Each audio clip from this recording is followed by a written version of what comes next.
Assalamu alaikum. I am Sana Nadeem. My roll number is PP1650199. I belong to group number 48. My main topic is contraceptive and my subtopic is venous thromboembolic event. First, we have to know what is contraceptive. Contraception is defined as intentional prevention of conception through the use of various devices, sexual practices, chemicals, drug or surgical procedure. Thus, any device or act whose purpose is to prevent a woman from becoming pregnant can be considered as a contraceptive. The goal of contraception therapy is to prevent the unintentional pregnancy or unintended pregnancy without causing um, adverse effect and to preserve the fertility when desired. There are many ways of contraception, but here we discuss the important one. First one is a barrier method. In barrier method, it include condoms, diaphragm, and the cervical ring. And second method, it's prevent the ovulation. Ovulation is the process of release of egg from the ovary. If ovulation occurs, ovum move into the fallopian tube and becomes available for the fertilization. So combined oral contraceptive pills or contraceptive injection prevent the ovulation process, so no fertilization take place. And third way is the dislodging of the ovum or implantation. It includes emergency contraceptive pills.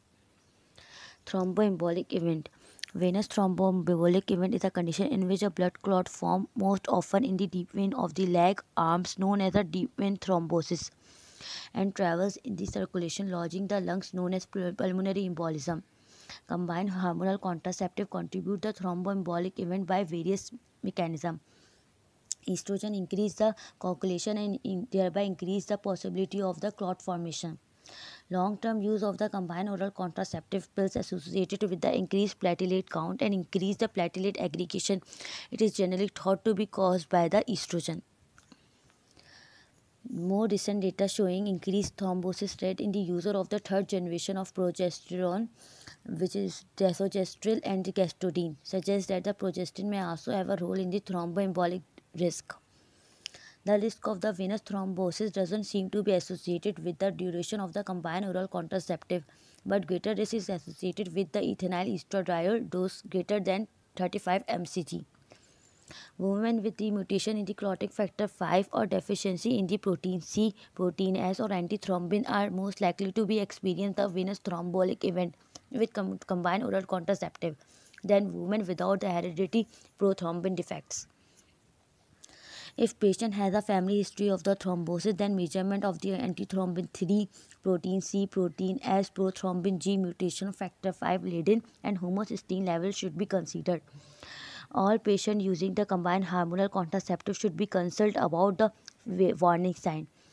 Abdominal pain is mainly associated with the blood clot or gallbladder disease. Chest pain, shortness of breath, coughing up blood is associated with the blood clot in lungs or myocardial infarction. Headache, mostly severe headache, is associated with the stroke, hypertension, or migraine. Blurred vision, flashing light, or blindness can be associated with the stroke or hypertension. Severe leg pain, mostly in the calf or thighs, is associated with the blood clot in the leg. Here we have a case study. A 25-year-old female come in a clinic with a complaint of pain and swelling in the right lower limb for 5 days. 2 months before presentation, she was started in combined oral contraceptive levonorgestrel 0.15 mg plus ethinyl estradiol 40 mcg. There was no family history of the deep vein thrombosis, bleeding, or clotting disorder. There was no history of the use of tobacco, alcohol, and she was non-smoker. There was no sign and symptom of the local or systematic infection. Bone mass index is 26 kg per meter square. Blood pressure is 130 over 180. Right lower limbs is swollen and hot as compared to the left. Human sign was positive. Human sign is basically physical examination that used to test the DVT, deep vein thrombosis. Duplex ultrasound revealed the deep vein thrombosis. Thrombus was seen in the common iliac, femoral, popliteal, and tibial vein, and her LFT, ASR, CRP, renal function test, and chest X-ray was normal.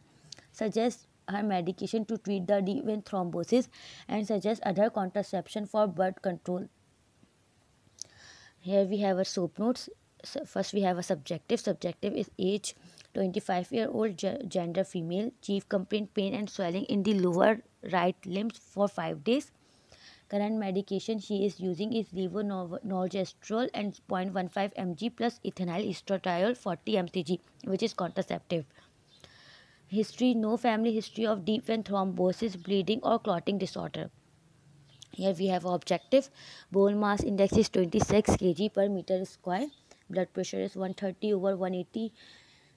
Human sign positive. Sign and symptoms: right lower limb swell and hot as compared to the left lower limb.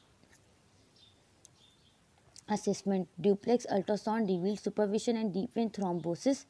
Thrombus was seen in the common iliac, femoral, popliteal, and tibial vein. Combined oral contraceptive caused significant increase in the fibrinogen, vitamin K dependent coagulation factor. The thrombosis appeared due to the dose of estrogen, because estrogen is greater than 35 mcg, and if estrogen is dose is greater than 35 mcg, so there is a greater chances of the venous thrombotic event. Here we have a plan. Oral contraceptive should be stopped, and we should give a anticoagulant for treatment of the deep vein thrombosis.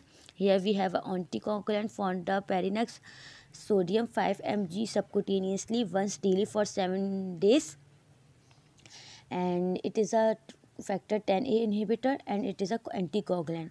Warfarin is also an anticoagulant. We have to give warfarin for 6 months, and warfarin dose is 5 mg orally once daily for 6 months, and it is also anticoagulant, and it mainly used for the deep vein thrombosis. And international normalized ratio INR should be range of 2 to 3 for effective therapeutic range of people taking warfarin. As she have the deep vein thrombosis, so we can give her mini pills or IUD Mirena.